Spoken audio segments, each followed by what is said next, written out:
Per usual, everything on this channel is for educational purposes only and is not intended as financial advice. It's Teaching Tech Tuesday. I wanted to talk about defining your investable universe today.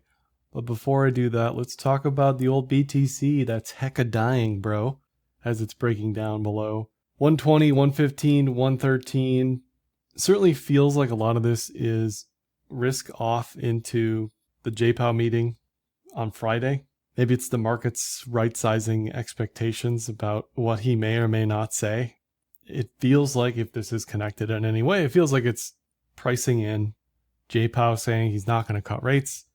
Rates aren't going anywhere until he has more data, that sort of thing. Just more of the same, which would be perfectly reasonable based on what he's been saying. If he's more dovish than hawkish, prices should bounce. Is this some other volatility VAR shock? I don't know. But that's just my initial read of what's going on here. Not exactly normal to hit an all-time high and then immediately plunge 10%, but here we are. Par for the course in the crypto roller coaster. Yesterday, we did trip a Williams fractal stop loss on the daily with the close. So there are plenty of reasons to not be turbo uber bullish in the near term. We also closed below the Tenkin for like 4 or 5 days. And what we really, really want to try to avoid here is a close in the daily cloud. Now, we don't yet have a bearish TK cross as we did in February. That took a very long time to eventually break down. But any lingering in the cloud here, any just constant testing of support, bearish TK cross, all that sort of stuff is no bueno if you're bullish near term. But I will remind you, seasonality suggests that a terrible Q3 sets up for a better Q4. Is that a guarantee? No, but it's a, hey, this is what the data has said historically, having or not. If we look at legacy markets, it's the same. If we look at second term presidents, it's the same. You know, we can go down the list, tease it apart all you want. But most of the data for most markets generally isn't super, super happy. We also have the treasury companies slowing down quite a bit on the Bitcoin and Ethereum side. Ethereum also had a Williams fractal breach yesterday. That's a close below that support level at 4,500, I guess it would have been. The level I like from a cloud perspective has nothing to do with my personal beliefs about Ethereum or anything else. The technical cloud perspective is the daily key June. That's 3,450. This is going to move up slowly towards 3,650. That's ballpark level of a wick that we may see.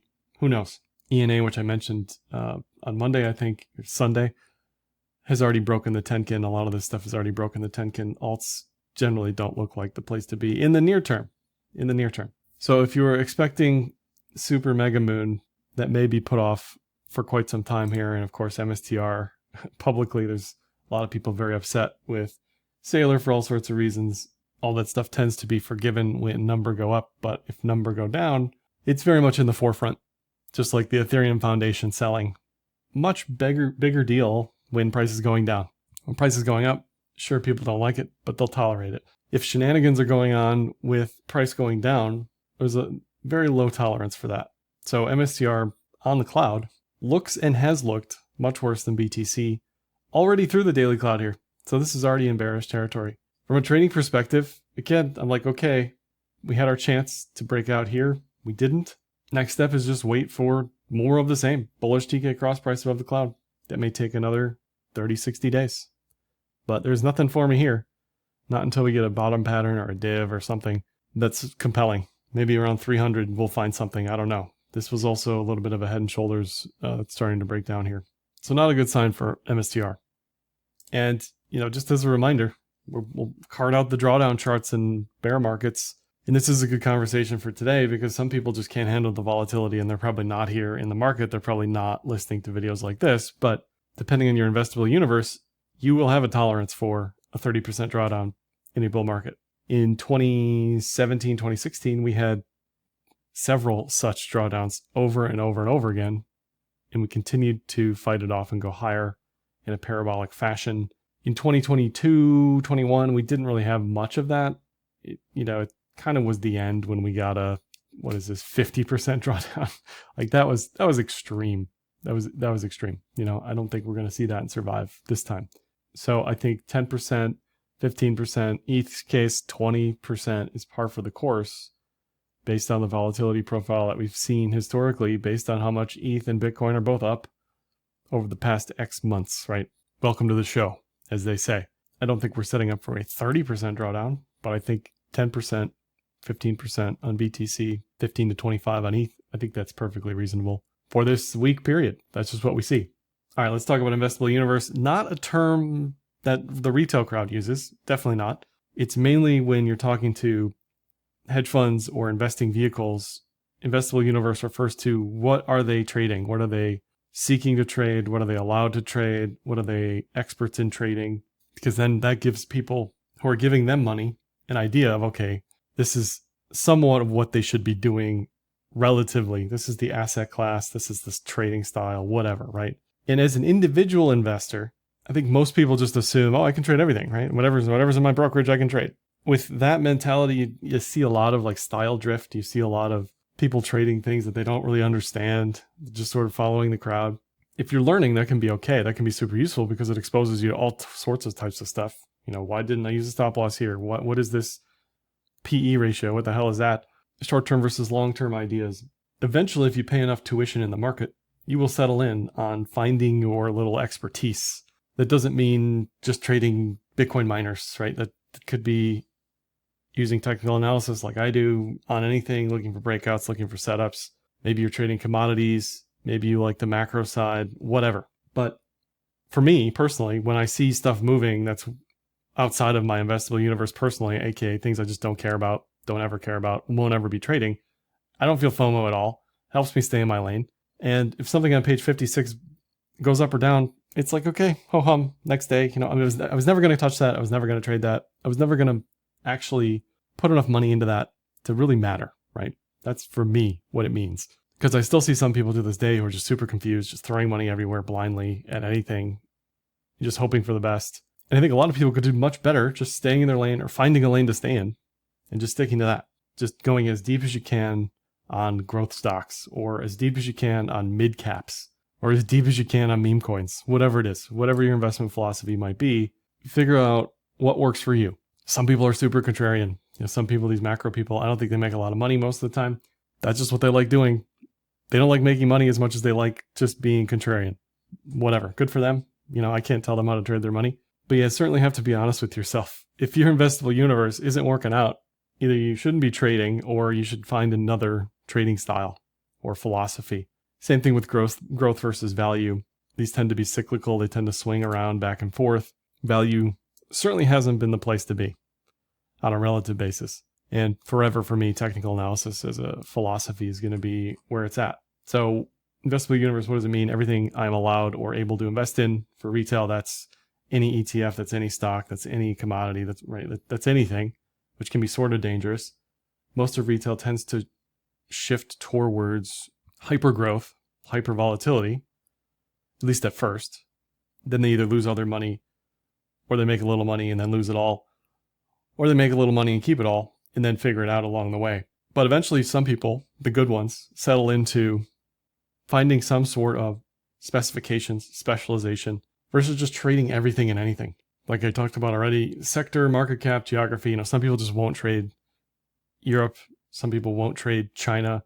A lot of you guys like that comment about communism on Monday, but it's true. I mean, the setup's the setup, right? The technical specialization in me says, yeah, this is a great setup. And then my investable universe warning signal is like, well, you know, last time this didn't work out. It's not an industry you know. It's not a country you know. That may or may not matter. But something outside of my comfortability, outside of my own personal investable universe, I tend to size down anyway. For alts and memes and sort of biotech, you know, I'm thinking like way down the list, way down the risk curve. Liquidity is a big, big issue. You can move in and out $50, no problem for any of this stuff. But when you get bigger and bigger and bigger, your investable universe just shrinks naturally because you can't get in and out like you want to. Certain people have regulatory constraints. That's not really an issue in the US. Growth versus value, I mentioned. Macro, I mentioned. It's funny, like you're born in the South, you're in the United States for the international people. If you're born in the South, you're typically religious, you like country music, you like pickup trucks, right? The macro people I find are the same. They love trading commodities, they love trading oil, they love trading gold. That's their defined investable universe as macro people. They love finding some esoteric rate setup, blah, blah, blah, blah, blah. Who knows if they're making money on any of that? But that's just what they like talking about and potentially like trading. Some people just get stuck in that mindset where they have to talk about gold all day long, right? We all know these people. They have to talk about silver. They have to talk about whatever, right? Some people are just more comfortable sticking to what they know, even though on a relative basis, again, it might not make them any money. If the benchmark is the S&P, if the benchmark is BTC, if the hurdle rate is BTC, then maybe you shouldn't be trading oil, right? Maybe you shouldn't be trading high volatile meme stuff with no momentum. You just have to sort of think about it on a relative basis. So individual style, I did a video a while back about personality. I find that a lot of bearish contrarian people who like to be wrong and not make money tend to be a certain personality style. People in, trend trading or whatever else tend to be a different personality style. So your investable universe, whether you know it or not, whether you like it or not, may be limited by your own personality, which is kind of bizarre to say, but it's true. A lot of people just aren't comfortable, trading Nvidia all the way up. They'd rather short it all the way up. Okay, fine. You're going to lose money most of the time, probably. But realistically, that could just be your personality. There's also trading versus investing. A lot of people tend to be, especially post-COVID, very, very active on the retail side, super reactionary to everything versus just having a longer time preference. And, your investable universe could be split between buckets and allocations. You could say, okay, I'm going to invest this here, that there. This is going to be cold storage. This is going to be active, whatever. The last thing you want to do is start throwing all your money in things you're not comfortable with for no reason and just sloshing around things all the time. That is a quick recipe for disaster. Do you like trading ranges? Do you like trend? Do you like breakout? Do you like momentum? A lot of the macro people, a lot of the TradFi people who like their fixed income, who like arbitrage trading, low volatility, they're not going to trade crypto ever. They're just never going to do it because it's not in their own investable universe. It's not what they're comfortable with. It's not what they know. Regardless if they're underperforming, buy and hold or not, they don't care, right? And that's fine for them, but it doesn't mean it has to be fine for you. You've also got leverage specialists, option specialists, people who trade on DEXs, centralized exchanges, TradFi. All of this stuff is sort of merging into one because everything's available everywhere these days. So it's going to be less of an issue. But some people's investable universe are just defined by what is on Hyperliquid, right? Like that's what they trade. That's totally fine. But sometimes when you're forcing trades on this tiny piece of the pond on a DEX, you could just choose to either not trade or find other opportunities elsewhere, which is what I try to highlight on things like the Macro Monday videos versus trying to force trades on altcoins. So generally for most people, their investable universe, I think, shrinks pretty considerably. I think I drew this arrow correctly. The more wealth you have, the less volatility you want generally. So this is like the investing side, and this is like retail. Right? Retail mostly over here, although that's changing over time, especially as this current cohort ages into their retirement funds and self-directed funds. But you generally only have to get wealthy once, and then you have to keep it and just keep up with inflation. And that's the case for Bitcoin. That's the case for things outside of the traditional 60-40. If we look at the 60-40 ETF, since 2009, 289% returns with dividends. Might sound good on paper. On a relative basis, Bitcoin, Nvidia, since 2014, I've smoked the pants off of it. Relative to gold, it's gone nowhere. And then relative to BTC, it's down a lot. So one of the reasons to expand your investable universe is to be realistic and say, okay, whatever the conventional wisdom was might not be working any longer. So if you can find those inflection points and act appropriately, that's where you tend to do the best. Because especially right now, crypto is underinvested, still underallocated, still. In that sense, we are early. There's still trillions on the sidelines. That's not a joke. The day-to-day, cycle-to-cycle minutia is going to swing decently wildly. But the 60-40 has undeniably not been the place to be for quite some time relative to many metrics, not just BTC. So in summary, one of the reasons a retail individual should have an investable universe is that way they don't have to FOMO into stuff that they don't know. They can focus on their strengths, specialize. Some people just deeply, deeply, deeply know these layer ones. They deeply, deeply, deeply know NFTs, whatever. They tend to do better versus the jack of all trades, master of none people who are just throwing money anywhere at any place. That's all I have for this one. Give me a like, dislike, comment, share, subscribe, and happy trading.